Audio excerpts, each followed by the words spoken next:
Hi, John with eTrailer. If you're looking to flat tow your Ford F-150 this summer, then check out Demco's Direct Connect base plate kit on our 2018 Ford F-150. Now, if you're interested in flat towing, there are 5 things that you need, 5 specific components. One of them being the base plate that we're talking about today. This is the actual physical connection on the Ford F-150 here that we can hook up to. 2, we need tow bar wiring. This is going to transmit the signals from your RV through your Ford to the rear taillights, everything from tail marker lights, left and right turn signals, and stoplights. 3, we need a tow bar. This is going to link up your RV and your Ford using the receiver hitch here, and it connects directly to your base plate. 4, you need a supplemental braking system on your Ford. This is required by law, and it's also going to just keep you safe when you're traveling down the highway. And 5th, the last thing you need is safety cables. Now, on our eTrailer XHD tow bar, these come with it. Other tow bars, you may have to purchase them separately, but these are here just in the event of something catastrophic going wrong. This will keep the tow vehicle here, the Ford, linked up with the RV to get you pulled over to the side of the road safely. Let's take a closer look at the base plate. Like I said, this is a direct connect. This actually hooks up to the Ford right where the factory tow hooks were. To install this, it wasn't anything more than removing the tow hooks and replacing it with these. As far as the function of these, if you get to your destination, it's as easy as unhooking your safety cables,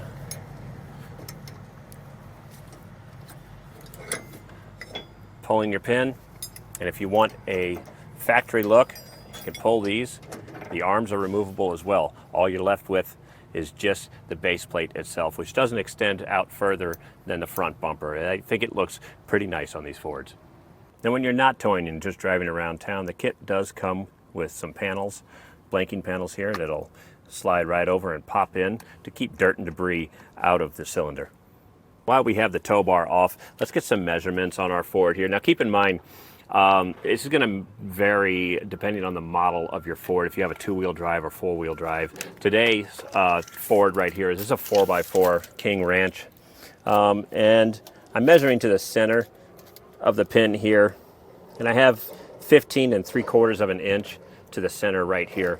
And if I go and measure the RV, you want to measure to the center of the pinhole here, we're looking at 17 inches to the center here. Now, these numbers are important because you want the 2 hitch heights to be relatively in the same plane. You don't want them to be any more than 3 inches out.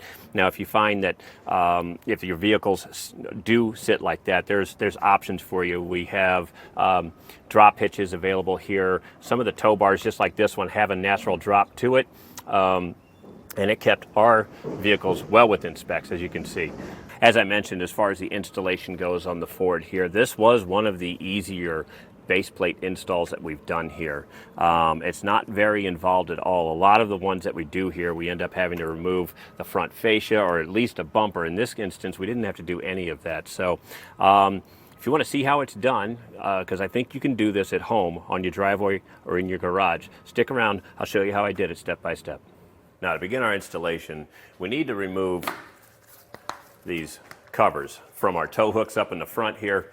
You kind of just have to manhandle these things. We've got a flathead screwdriver, and I kind of pried on the bottom, and you pull them out and then kind of pull down. So I'll show you right now on this passenger side, on the driver's side one here. They're in there pretty good. There's no fasteners or anything holding them on there.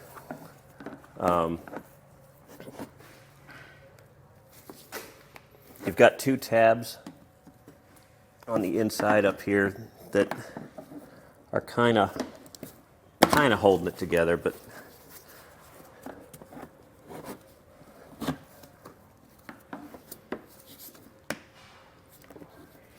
these won't be reused, so don't worry about damaging them.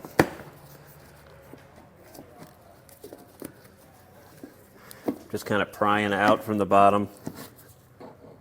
At the same time I'm pulling. Okay, so there's the bottom.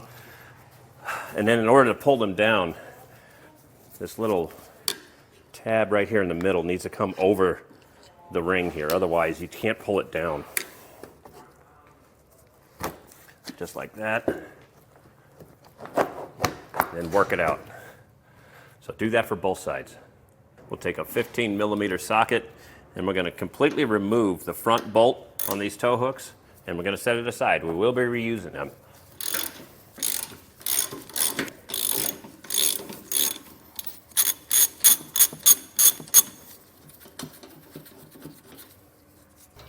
I just have a 15mm wrench. Now the back bolt here, we just need to loosen enough to remove the tow hook.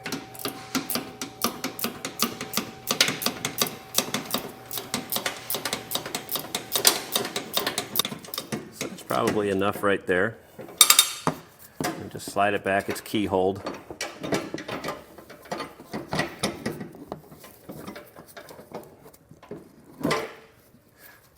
So that's removed. You can set these off to the side. Do this on both sides. Now we have the bolt from the Ford. In the kit, you're going to get blue Loctite, and we recommend using blue Loctite on all the bolts. Now, in order to do this, there's a nut plate up here that both of these screw into. So you're going to have to kind of lock that plate down. So if we're going to put blue Loctite on this back one, just kind of line up the front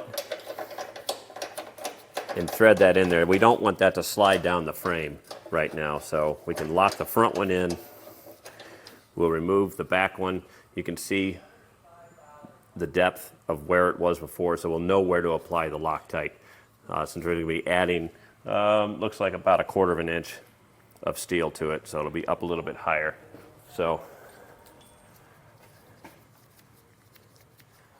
this will give us a good location of where to put the Loctite.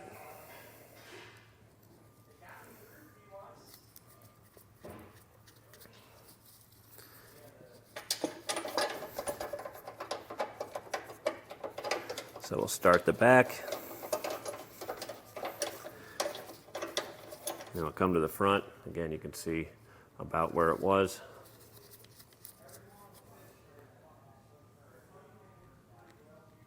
So here's the base plate. These are interchangeable. These are not side specific. So if they look like this and they don't have a sticker on them that says driver or passenger, then you can go on either side. Some of these will have stickers on them, some of them don't. But honestly, if they're bare like this and you have to assemble them anyway, it doesn't matter which side you put them on.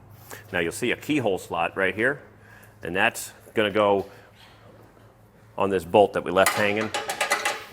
So you can kind of pull down on the plastic, and we'll line up that keyhole with that bolt and then pull forward to lock it in. You don't have to tighten anything down yet. Just do this on both sides. If your bumper is offset down, this kit does come with a spacer that you would put in between the plate and your frame here. You'll know, I think, right away when we put this on. I'll show you. Ours, we have plenty of room up here, but I think on some bumpers, if they're down, you're not going to have enough room here. Just know that if that's the case for you, there are spacer plates that you can use. So we have the factory bolt with the Loctite, and we've got the nut plate up here lined up. So we'll come through, and we'll get that started. And we'll run these down, snug them up, and we'll torque them to the specs that we find in our installation manual. Now for the front, you can use a deep well 15mm. For the back bolt, you're probably going to have to use a crow's foot attachment.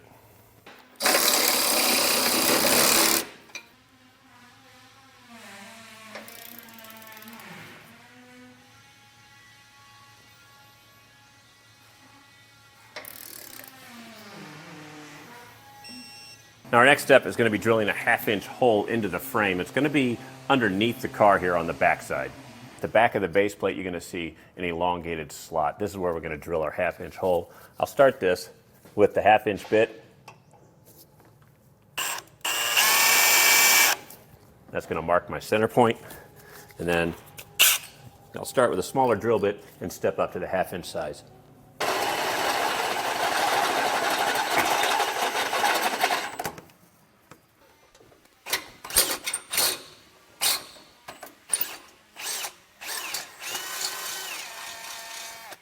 We need to come to the lower charge cooler support. You're going to have a 15mm bolt. And you're going to have one on each side. We're going to do this one side at a time though. So we need to loosen this up.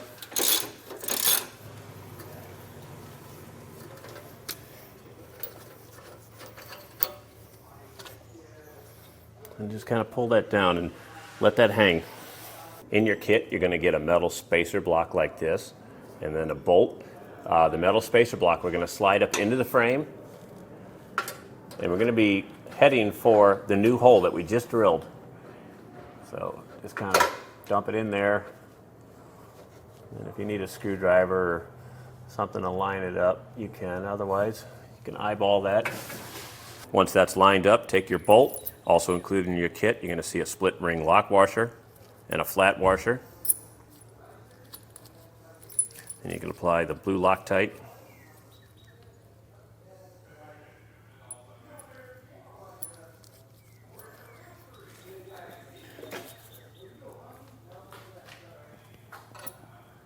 And then thread that onto the spacer block.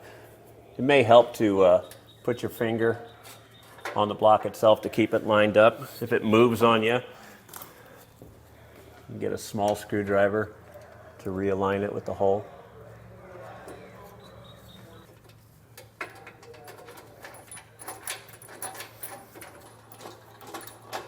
Then we'll run this down, snug it up, torque it to the specs that we find in our installation manual.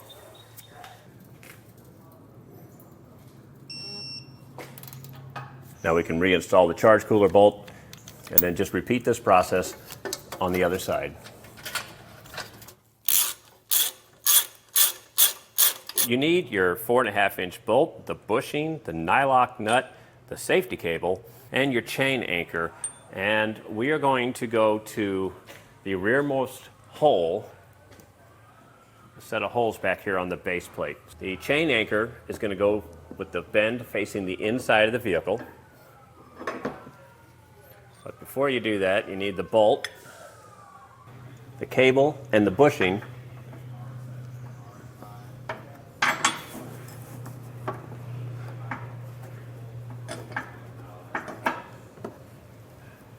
And run these through over to the other side like that.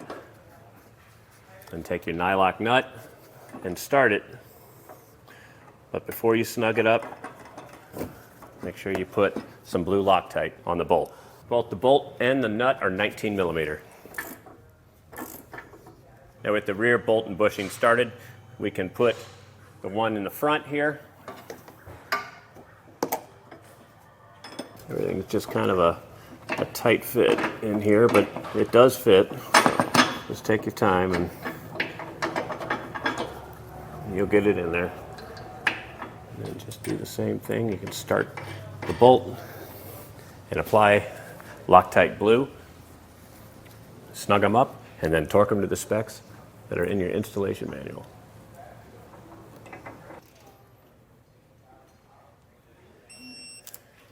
Safety cable loop here.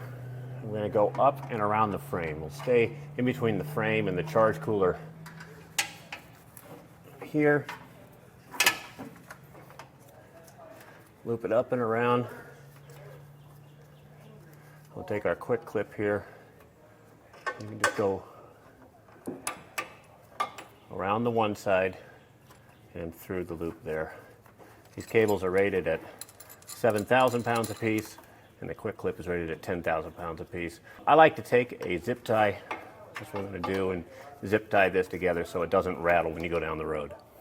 And that was a look at some of the features and the installation of Demco's Direct Connect base plate kit on our 2018 Ford F-150.